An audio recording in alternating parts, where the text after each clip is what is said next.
Hello guys, ఈరోజు చుక్కకూర పప్పు ఎలా చేయాలో తెలుసుకుందామా? ముందైతే పప్పుని చుక్కకూరని కలిపి కుక్ చేసుకోండి.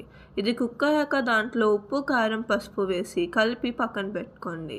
ఇప్పుడు దీనికి తాలింపు కోసం స్టవ్ మీద ఇంకో గిన్నె పెట్టి దాంట్లో నూనె వేసి అది హీట్ అయ్యాక పోపులు, ఎండుమిర్చి, వెల్లుల్లి, పుదీనా కానీ కొత్తిమీర కానీ వేసుకొని అలానే కరివేపాకు వేసుకొని కలుపుకోండి. ఇప్పుడు పసుపు ఇంకా పచ్చిమిరపకాయ వేసుకొని కలిపేసి టొమాటోస్ కూడా వేసుకొని కలుపుకోండి.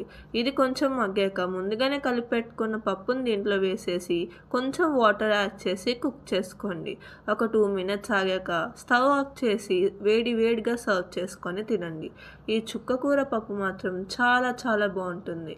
నేనైతే మా అమ్మ చేసిన అరటికాయ బజ్జీతోనూ ఇంకా చిక్కుడుకాయ వేపుడుతో తిన్నాను. ఒకసారి మీరు కూడా ఈ చుక్కకూర పప్పు రెసిపీ ట్రై చేసి చూడండి. Thanks for watching. బాయ్.